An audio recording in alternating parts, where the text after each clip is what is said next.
TV serial Anupama के सुधांशु पांडे रातों रात अलविदा कई दिया ना। इस सीरियल में उ वनराज शाह का रोल निभावत रहना जो शाह हाउस का करता धरता रहल। शो में सुधांशु के गईले के बाद मेकर्स वनराज शाह की तलाश में लाग गई बाना और अभी शो में वनराज के फरार दिखा दिया गई बाटे।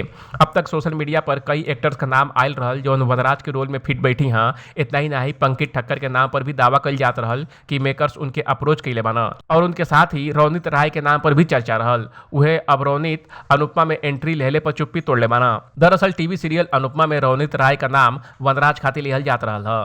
फैंस के लागल कि रौनित वनराज के रोल में छा जाई हैं। इतना ही नहीं, मेकर्स की तरफ से उनके अप्रोच भी कैले का खबर आयल रहे, लेकिन अब एक्टर पर रिएक्ट कई नहा और वो फैंस के सच्चाई बताना हा। रौनित राय फिल्मी बीट के एगो इंटरव्यू देना हा जेमे वो अनुपमा की एंट्री पर खुल के अपन राय रखना हवा। रौनित राय कहना हा कि वनराज के रोल में वो नजर नहीं आवे वाला बना। शो में उनकर एंट्री के जितना भी खबर बाटे वो खाली अफवाह बा, इनमें कोनो सच्चाई नहीं खे। आपके बता दी कि जब तक मेकर्स के नया वनराज शाह नहीं मिल जात तब तक मेकर शो में धांसू ट्विस्ट लेके आ गई बना।